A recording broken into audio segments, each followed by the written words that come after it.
dalam goyang menurut Kasima, kalau untuk goyang kenapa enggak boleh ya? Karena yang namanya musik itu jelas goyang. Nah, kalau di Kasima kan jelas yang kita sajikan itu lagu-lagu religi, lagu-lagu kasidah, lagu-lagu yang isinya ada nasihat Islaminya. Nah, gitu. Yang salah itu bukan goyang, bukan jogetnya. Cuman yang salah kalau misalnya yang nyanyi atau yang bawakan lagunya itu pakai baju seksi, terus mengundang birahi, syahwat atau yang lain sebagainya.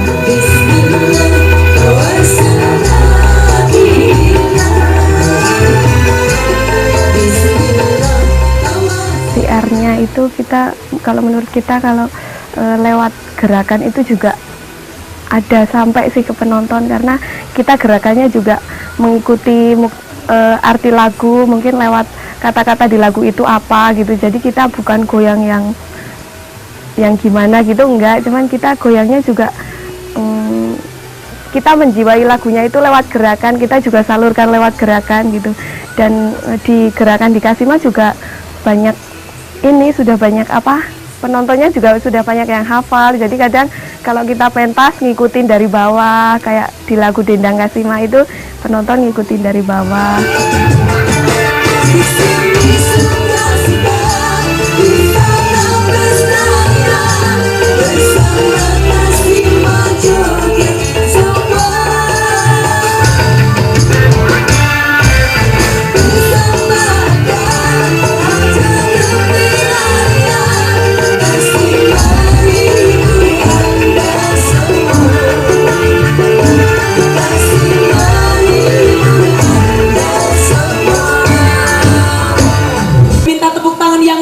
Kasima Bapak Ibu.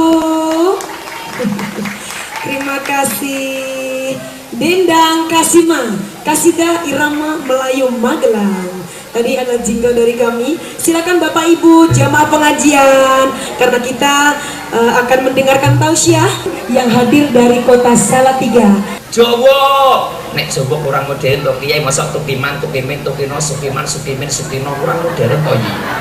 Wis ngene wae anakmu tak jenenge campuran Indonesia karo luar negeri. Sinten Kiai Herlan Darwis. Wah, sae niku Mas Kiai, mangke ten desa panggilane Herlan, ten kota panggilanipun Darwis. Sae niku Mas Kiai Herlan Darwis. Artosipun napa Mas Kiai Herlan Darwis, lair nang dalan modar lak wis.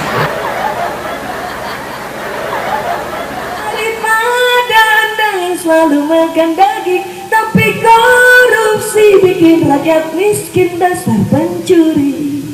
Kowe udah pencuri kok kowe mbek namati aku, maksudmu apa kowe? Kowe nek pencuri yo namati tukang syuting iki.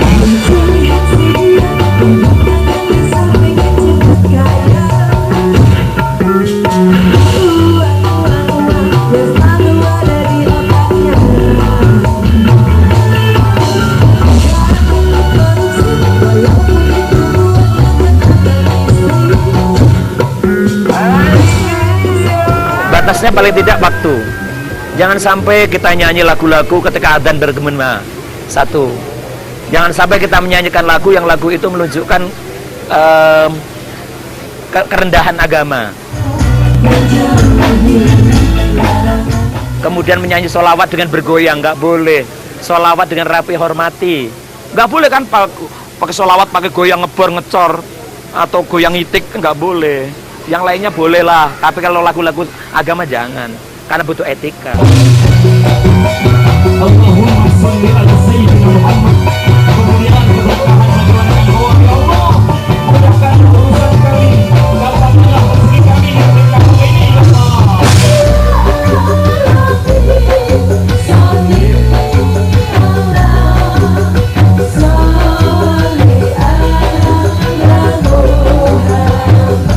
Sekali pro kontra yang masuk di Kasima ini, contohnya ada beberapa kalangan yang bilang Kasima itu katanya kasidah, tapi kenapa merusak syiar Islam dengan cara membawakan lagu-lagu kasidah, dibuat reggae, dibuat rock.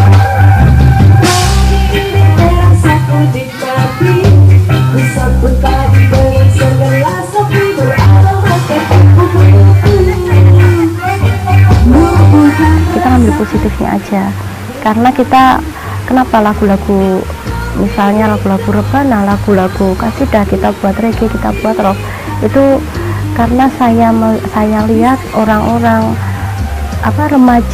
remaja sekarang itu lebih menerima dengan musik yang kita sajikan. Mungkin yang dahulunya mereka cuma melihat, aduh kasidah itu, kalau kasidah itu cuman yang minat cuma bapak-bapak, ibu-ibu, cuma kakak-kakak, nenek-nenek, orang tua gitu aja. Kalau sekarang enggak, insya Allah kalau orang udah dengar Kasima, khususnya untuk daerah sini, orang udah dengar Kasima mau tampil di sini, nah itu pasti banyak banget remaja yang datang.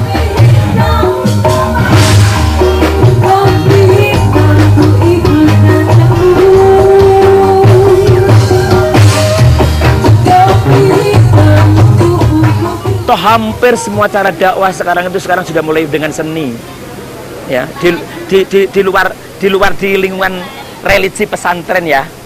Orang sekarang di luar, hampir setiap musik orang undang pengajian ada rebananya, ada musiknya kok. Sekarang bagaimana cara mengemas aja? Ya kalau majelisnya orang-orang tua, ya jangan berdirilah, kita duduk kok. Kalau masyarakatnya begini, apa yang mereka kehendaki ya ditatalah. Kalau orang depan-depan orang tua ya jangan bergoyang, jangan pakai irama goyang, goyangnya yang sopan. Jangan sampai yang dilihat di atas pakaiannya kelihatan.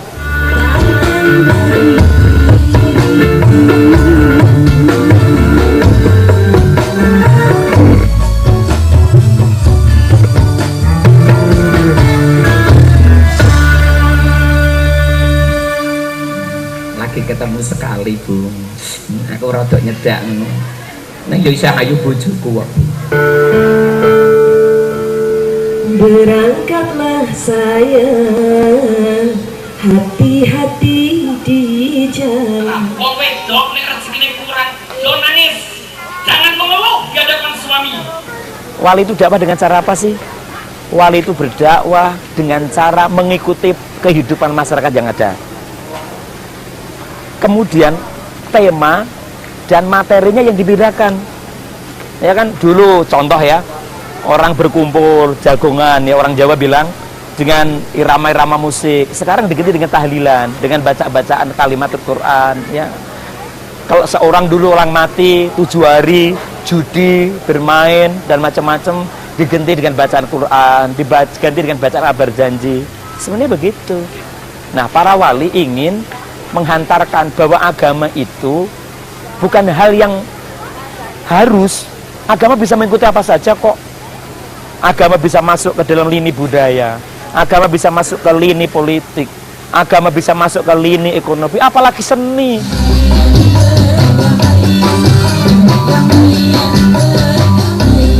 Nah, pendekatan Islam saya kira kita sudah sama-sama tahu bahwa Islam banyak yang menyimpulkan tidak dengan kekerasan di Jawa itu. Jadi kalau cerita banyak kekerasan itu banyak peneliti asing mengatakan, tapi justru sangat soft sekali mereka masuk. Ada alat ya, alatnya adalah seni. Kita lihat siar yang paling jelas adalah ketika para wali ini ya, itu contoh yang sangat menarik. Dan para wali ini sangat menghargai budaya kita. Yang tadi ya cerita Hindu masih ada, Buddha masih ada, dan itu sudah sangat populer di masyarakat. Tapi dia tidak menghilangkan ya. Dan para wali sadar betul kalau kami secara paksa siar Islam dengan agama Islam ini kan sangat frontal sekali ya, karena Hindu Buddha ini kan konvensional dan mereka sangat komunal ya, dan mereka bertumbuh pada upacara kepercayaan. Nah, ketika Islam, kalau dulu politeisme lalu Islam monoteisme, ini kan suatu yang frontal, dan ini para wali saya kira sangat sadar sekali, nggak bisa kita frontal. Dan cara pakai apa? Dia pakai kesenian yang sudah berlangsung.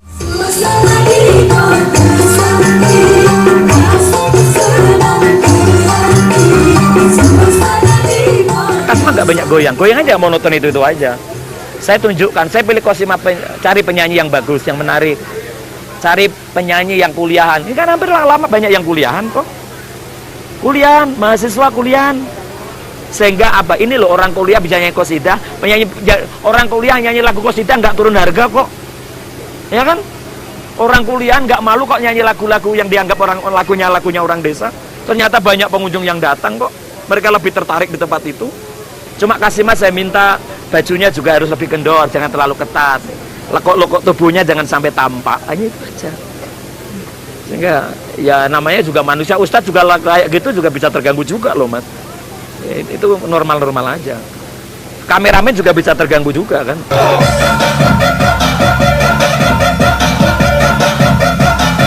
Asik, asik, tangannya asik, asik, asik.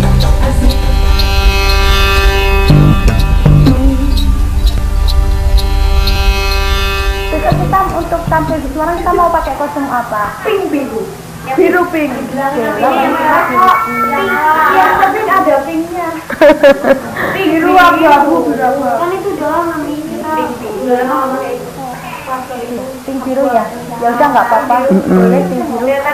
Kalau panitia udah pernah lihat perform kita waktu pakai kostum mana? Ini berarti harus ganti kan? Iya. Karena satu tempat ya kan.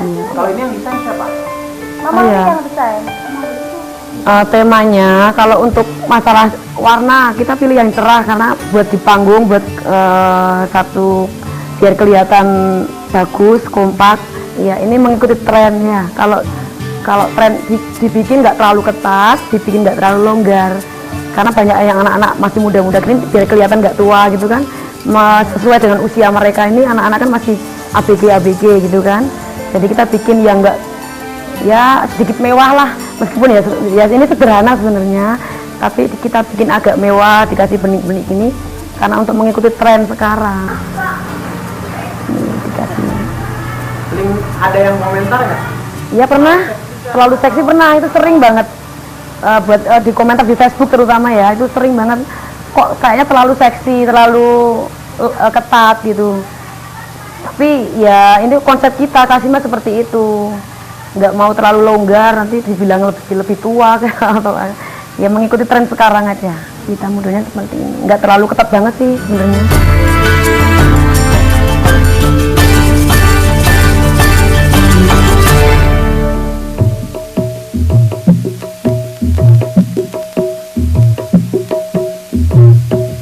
Kasima adalah kasidah irama Melayu. Nah, Kasima didirikan pada tahun 1984 sama ibu saya. Itu personelnya cewek semua. Awalnya itu ibu saya buat personel cewek itu berawal dari rebana. Nah, di situ dari rebana kemudian karena kita ngikutin perkembangan zaman ya, dan apalagi persaingan semakin lama juga semakin ketat itu. Dalam artian di Indonesia ini banyak sekali musik dangdut, musik apa nah. Dan ibu saya, yang saya tahu, yang saya dengar dari cerita ibu dulu pernah cerita pengen buat sesuatu yang beda. Nah di daerah sini dulu waktu Kasima pertama awal di daerah Magelang belum ada grup perempuan, cewek semua itu belum ada.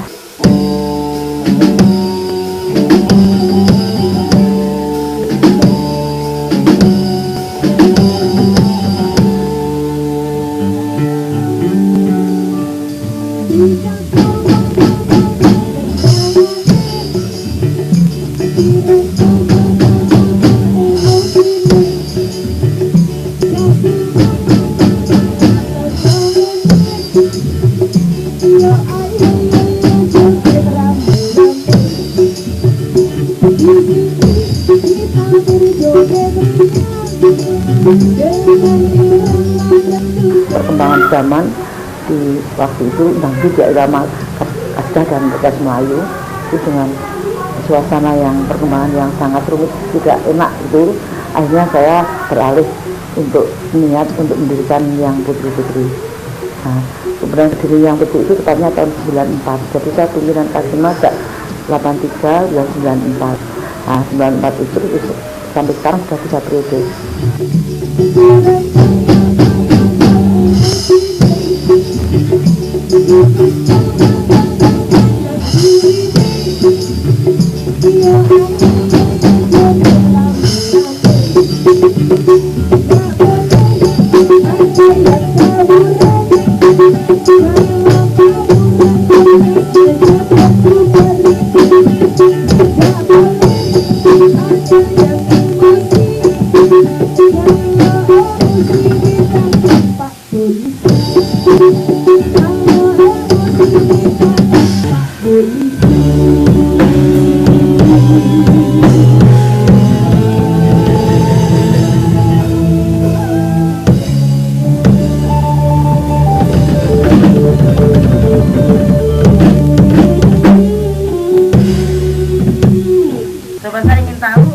lagu-lagu yang kayak zaman ibu dulu ya.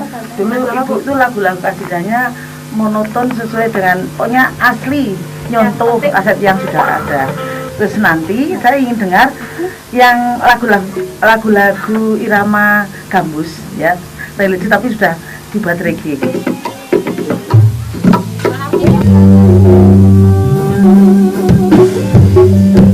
Kasidah itu sejenis satu genre kayak sastra Arab.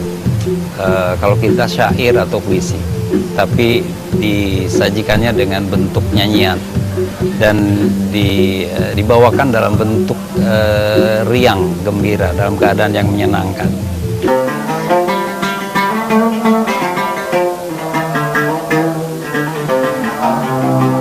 Ketika contoh saja mungkin yang masih ada diingatan kita ketika Nabi tiba hijrah di Madinah, mereka menyambutnya dengan satu kasidah yang kita sangat populer, Tola'al Badru Alaihim.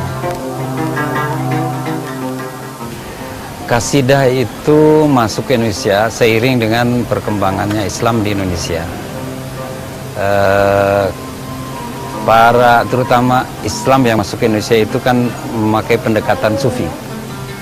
Jadi sufi biasanya dalam zikirnya, dalam wiridnya biasa menggunakan alat musik, dan yang paling sederhana adalah rebana. Dan itu dipergunakan untuk sebagai hiburan, sebagai bentuk kesenian yang menyenangkan tetapi memberikan pelajaran. Karena di dalamnya ada selawat, ada puji-pujian, ada ajaran-ajaran tentang Islam, ada nasihat-nasihat, sehingga bisa menyampaikan ajaran atau nasihat itu dalam bentuk yang menyenangkan, sehingga tidak terasa dipaksa sebagai satu ajaran yang memberatkan bagi masyarakat, terutama masyarakat awam pada masa itu. Habibi, Habibi ya nuril ain, Habibi, Habibi, Habibi ya nuril ain.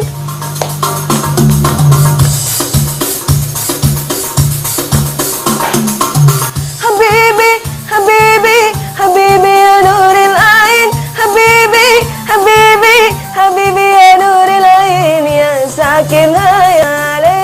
Begitu juga pada masa Abbasiyah. Abbasiyah juga banyak sekali ahli musik.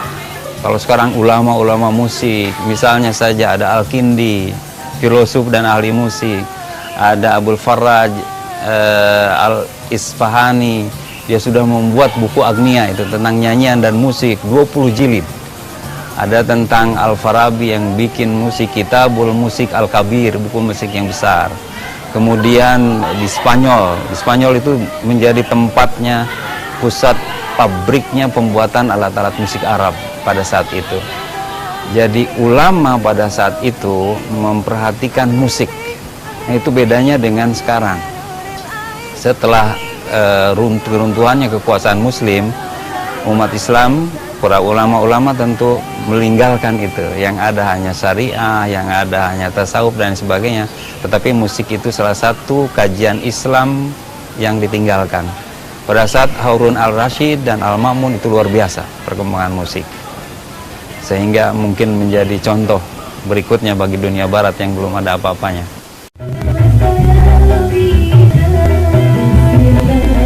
Seni buat Kasima, seni itu sebagai alat dakwah.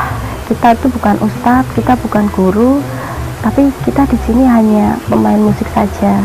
Tapi dengan musik yang kita sajikan, dengan lagu yang kita sajikan, lagu-lagu kasidah, lagu-lagu dangdut yang berisikan nasihat Islami, nah di situ kita secara tidak langsung berdakwah.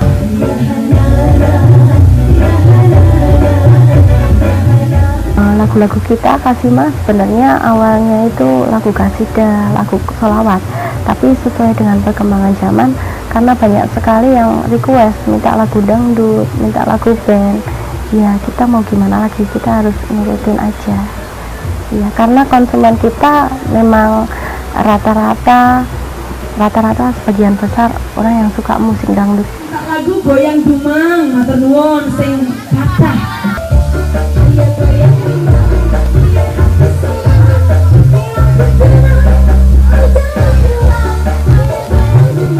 Kayak lagu-lagu koplo. Nah makanya nggak cuma lagu dangdut aja, tapi sampai lagu kasidah, lagu rebana itu kita buat koplo, kita buat reggae, kita buat rock bahkan.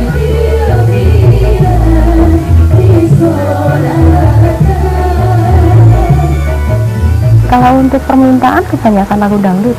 Kadang juga ada yang ngejob kita itu minta kita khusus untuk lagu-lagu kasidah, tapi nyatanya yang tamu yang kita sajikan mereka malah requestnya lagu-lagu dangdut. Ya, lagunya Kandas, ya ada Neni yang mau teman-teman silakan.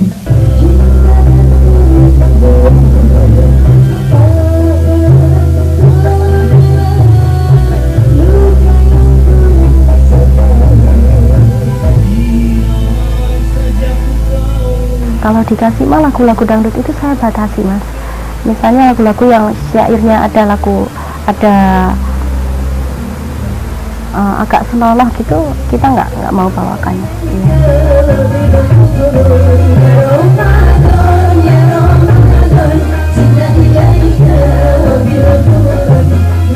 Kasima itu memberikan pengaruh untuk teman-teman banyak sekali pasti ya.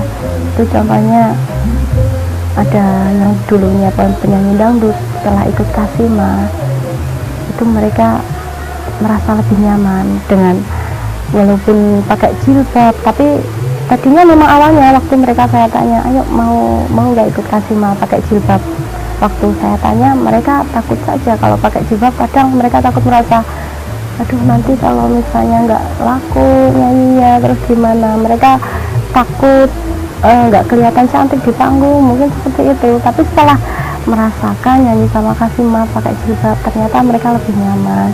Selain itu juga orang nontonnya itu lebih segan. Oke, yuk langsung dikasih bersama Sinta. Kali ini ada Krama.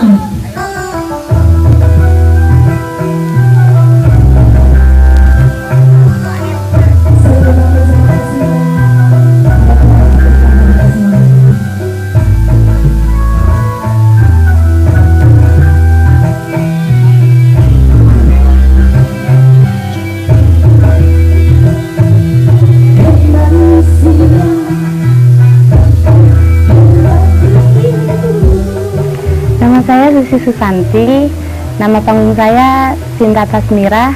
Saya di Kasima sebagai penyanyi baru 2 bulan.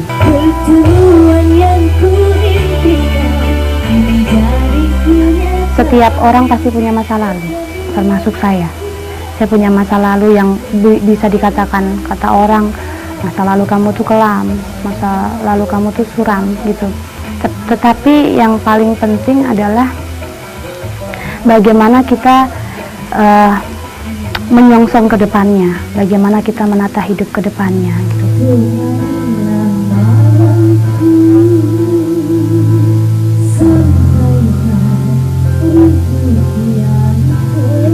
Kalau kita masih bisa lebih baik, kita masih bisa berusaha untuk lebih baik, kenapa tidak gitu. Dan semoga dengan saya berhijab dan juga menyanyikan syair-syair lagu qasidah gitu, bisa mengajak orang yang ingin lebih baik terus ikut mengikuti. Ayo sama-sama kita, belum telat kok, belum telat. Ini saatnya kita untuk berubah, untuk menjadi lebih baik tuh sekarang. Kapan lagi? Besok-besok nunggu tua, aduh keburu malaikat datang. Dulu sebelum di Kasima, saya penyanyi dangdut, penyanyi panggungan. Kata orang sih, saya termasuk penyanyi yang seksi.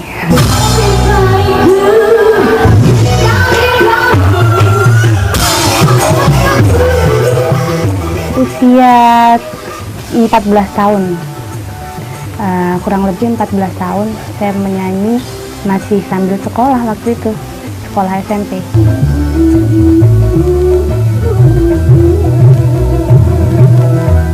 Pakaiannya minim-minim banget, pokoknya seksi deh. Kalau lihat siapa ya artis yang terkenal, yang seksi-seksi tuh kayak gitulah. Itu pakaiannya aja.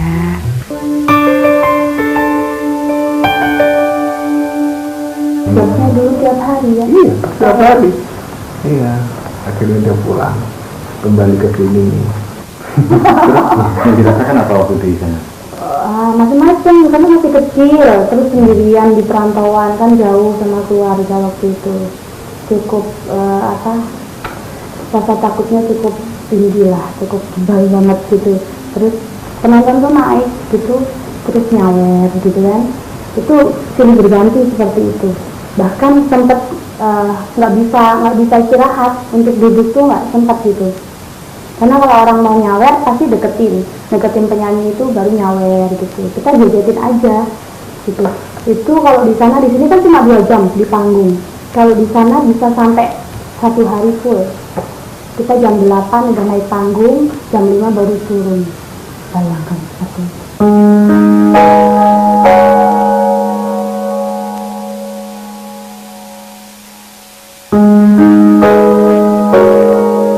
Pengalaman yang paling kelam itu saya pernah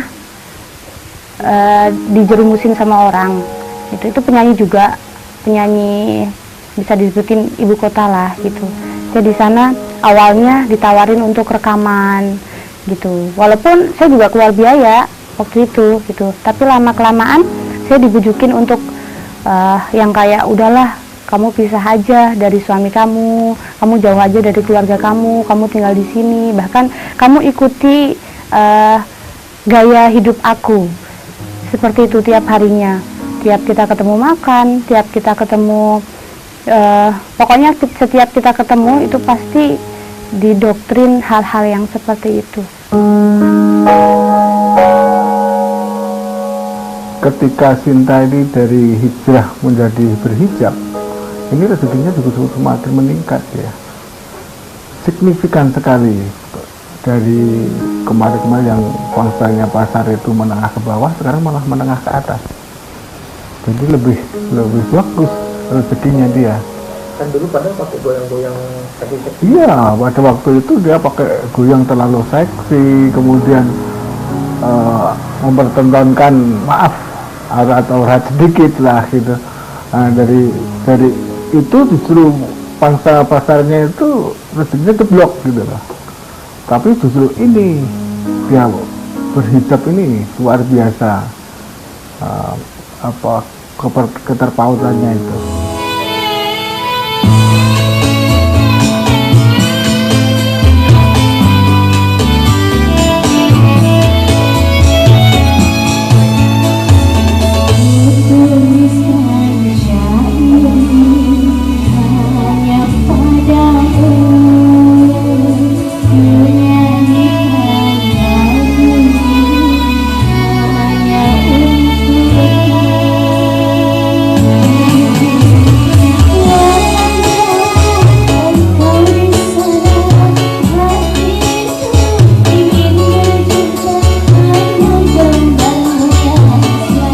Dulu kan saya pernah ngejar popularitas gitu, ibaratnya sampai nggak ngerti waktu, nggak inget sholat, terus bahkan nggak inget keluarga, walaupun hasilnya itu untuk keluarga saya juga gitu.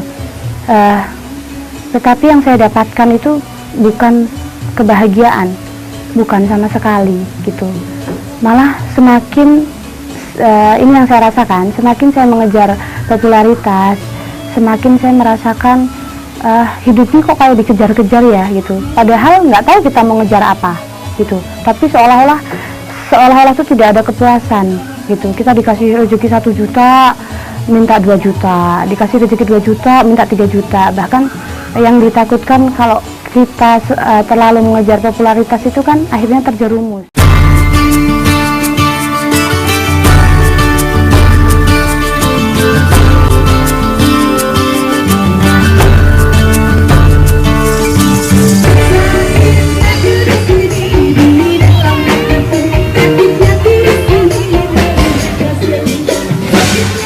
Arti keberkahan itu lebih ke tenang sih hatinya, damai, menjalankan sesuatu itu tidak dengan terpaksa. Contoh, kalau dulu kan sebagai penyanyi panggungan itu karena tuntutan harus seksi, sebenarnya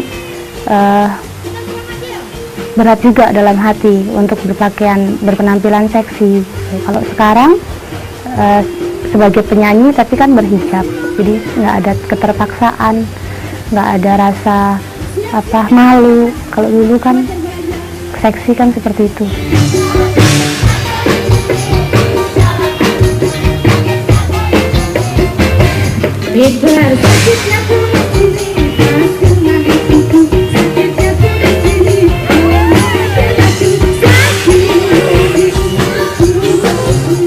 Kalau dulu itu job siang malam tanpa henti itu masih kurang-kurang aja.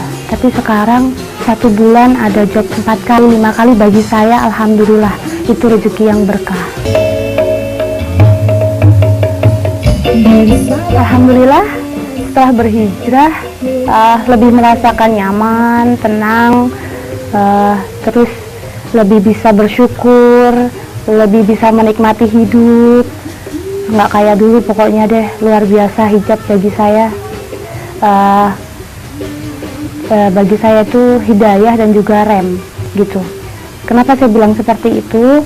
Karena kalau dulu kayak nggak ada yang batasin. Kalau sekarang karena saya berhijab, misal saya berbuat sesuatu ataupun saya berkata sesuatu yang itu tidak baik gitu, menurut saya tiba-tiba saya merasa loh, saya ini kan sudah berhijab gitu, saya nggak boleh seperti itu. Tiba-tiba ada rasa rem gitu loh, ada yang rem gitu aja kan.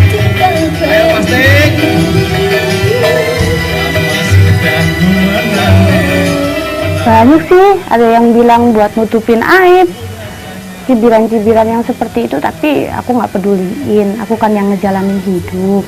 Kalau mereka di luar sana hanya bisa mencibir itu, ya maklum aja, karena mereka tidak menjalani hidup saya.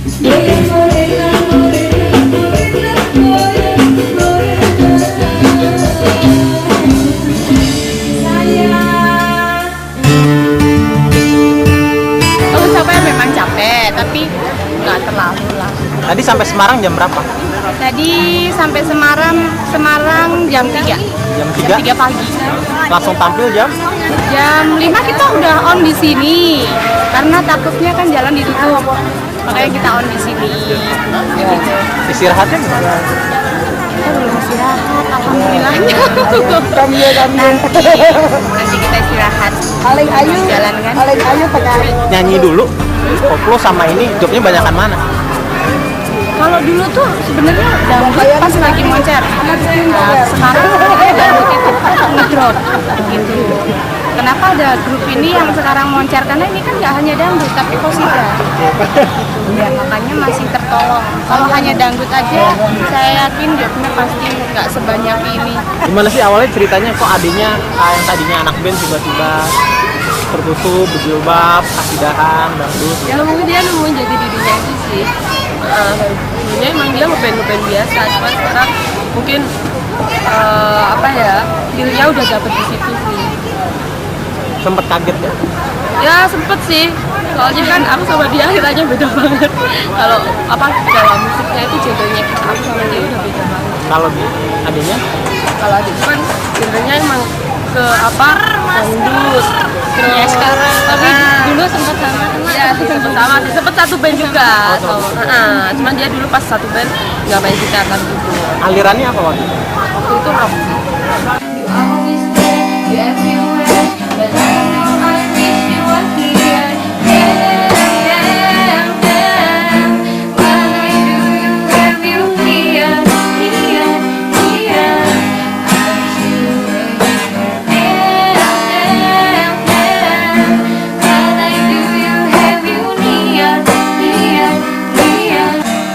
Dari SD sih kita rocknya gitu, habis itu dapat tawaran itu ikut Kasima itu, terus kita kan yang jadi gitarisnya ya dilakoni itu sama Intan. Kaget nggak sih dulunya anak band, terus tiba-tiba sekarang jadi? Ya sempat kaget, dulu rocknya baik banget, lagunya aja yang kayak kotak gitu itu beraksi kan. Terus tiba-tiba jadi dangdut itu kan berubah drastis. Gak nyangka awalnya? Gak nyangka. Dari dandanannya aja udah beda kok. Dulu apalagi kan kita kan rocker ya. token terus nggak pakai kerudung, tiba-tiba dangdut pakai kerudung itu kan beda banget. Terus kan berjilbab karena apa ya? Ya rasanya nyaman aja, lebih terlindungi kalau di luar. Kadang kan kalau yang pakai yang ya biasalah atau apa yang pendek-pendek atau gimana kan pasti kalau lewat cowok-cowok itu digodain kadang. Tapi kalau pakai jilbab tuh rasanya beda gitu. Ada orang bilang sama saya, kamu tahu nggak permen ini sama permen ini? Dia bawa permen yang kebuka sama permen yang ketutup. Terus dia jatuhin plek gitu. Kamu ambil yang mana? Ya yang masih bungkusan lah. Itu perempuan orang berjilbab sama nggak berjilbab gitu. Saya langsung ya mikir keras waktu itu. Cuma ya gimana ya, teman-teman juga nggak pakai, terus ya masih bimbang-bimbang gitu. Tapi sekarang insya Allah dari dikit-dikit saya lakuin karena untungnya juga banyak gitu menurut saya. Terima kasihku tak pernah berhenti, selalu datang kepadaku. Tuhan semesta dan satu janjiku, takkan berpaling darimu.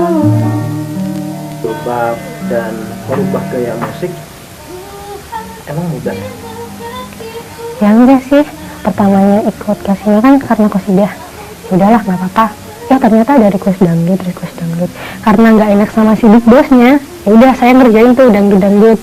Terus ya udah lama-lama kok saya berpikiran gini, kok dangdut gak buruk juga ya. Terus waktu itu saya main, ada yang joget, anak kecil sampai orang tua. Wah kok gini ya ternyata. Saya balik sama musik rock. Kalau orang tua nggak akan nih orang desa-desa sampai joget. Tapi kalau orang kota ya semuanya bisa joget lah. Dangdut pokoknya gimana ya, bisa buat semuanya joget gitu, buat semuanya menikmati gitu. Bisa nyanyi ya?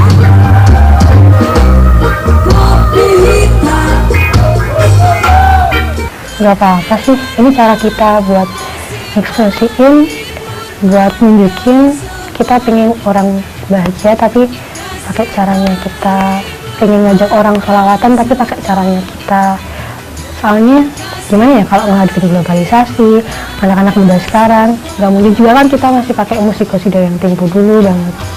Soalnya juga kita ngejar apa yang mereka suka gitu. Ini kita ekspresikan ke sini, ya alhamdulillah ada yang menerima. Kalau ya nggak menerima ya udah nggak apa-apa. Gini cara kita ekspresiin, yang penting kita nggak buat maksiat, kita nggak bikin yang aneh-aneh, bikin kontroversi. Kopi hitam